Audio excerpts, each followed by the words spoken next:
Materi yang pertama yaitu definisi dan konsep kebijakan fiskal. Kebijakan fiskal adalah kebijakan pemerintah dalam mengatur penerimaan dan pengeluaran negara untuk menjaga kestabilan ekonomi, pertumbuhan, dan pemerataan kesejahteraan. Kebijakan ini dituangkan dalam APBN dan berfungsi mengendalikan inflasi, pengangguran, serta pertumbuhan ekonomi. Fungsi kebijakan fiskal yaitu yang pertama alokasi atau mengatur anggaran untuk pembangunan, yang kedua distribusi, mengatur pendapatan dan subsidi demi kesejahteraan masyarakat, dan yang ketiga stabilisasi, yaitu menjaga kestabilan dan pertumbuhan ekonomi. Materi yang kedua yaitu kebijakan fiskal di masa Rasulullah Shallallahu Alaihi Wasallam.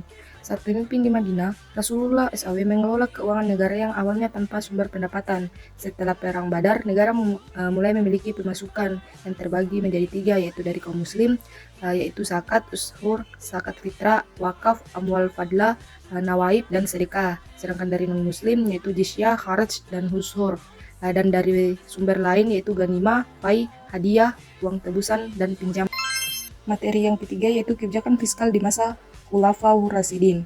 Yang pertama Abu Bakar As-Siddiq, fokus menjaga eksistensi Islam, keuangan negara dikelola seperti masa Nabi, zakat tetap dipungut, harta di Baitul Mal langsung didistribusikan tanpa sisa. Yang kedua Umar bin Khattab, ekonomi mulai stabil saat krisis penceklik, Umar melakukan penghematan, bantuan antar wilayah, dan kelonggaran pembayaran pajak. Sistem didistribusikan harta dan diadministrasi diperbaiki. Yang ketiga, Utsman bin Affan, mengembangkan infrastruktur, membentuk kepolisian, memperbaiki sistem zakat dan pengelolaan administrasi. Yang keempat yaitu Ali bin Abi Thalib, membenahi administrasi Baitul Mal, menerapkan distribusi merata, menetapkan pajak hutan, zakat sayuran, dan mencetak koin negara Islam. Materi yang keempat yaitu kebijakan fiskal dalam perekonomian Islam. Kebijakan fiskal dalam Islam adalah kewajiban negara untuk mengelola harta umat demi keadilan, keseimbangan, dan kemaslahatan, bukan sekedar alat ekonomi. Tujuannya mencapai kebahagiaan dunia dan akhirat. Sumber pendapatannya berasal dari zakat, jizyah, kharaj, rampasan peran, wakaf, dan hibah. Sementara pengeluaran difokuskan untuk kepentingan publik dan bantuan sosial.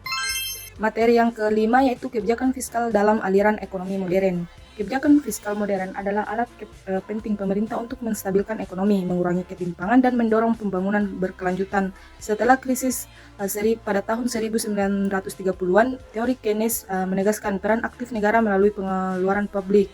Kini, kebijakan fiskal juga mendukung sektor strategis, lingkungan, dan tujuan pembangunan berkelanjutan meski dihadapkan pada tantangan fiskal, ketidakseimbangan kebijakan, dan situasi global yang dinamis. Dan materi yang keenam yaitu formulasi kebijakan fiskal Islam di era modern. Kebijakan fiskal Islam di era modern mengutamakan keadilan dan kemaslahatan berdasarkan prinsip syariah. Pendapatan negara berasal dari zakat, kharaj, jizyah, wakaf, dan pungutan lain bila perlu. Pengeluaran fokus pada kebutuhan masyarakat dan pembangunan. Model hybrid seperti sukuk dan integrasi zakat dengan pajak diterapkan.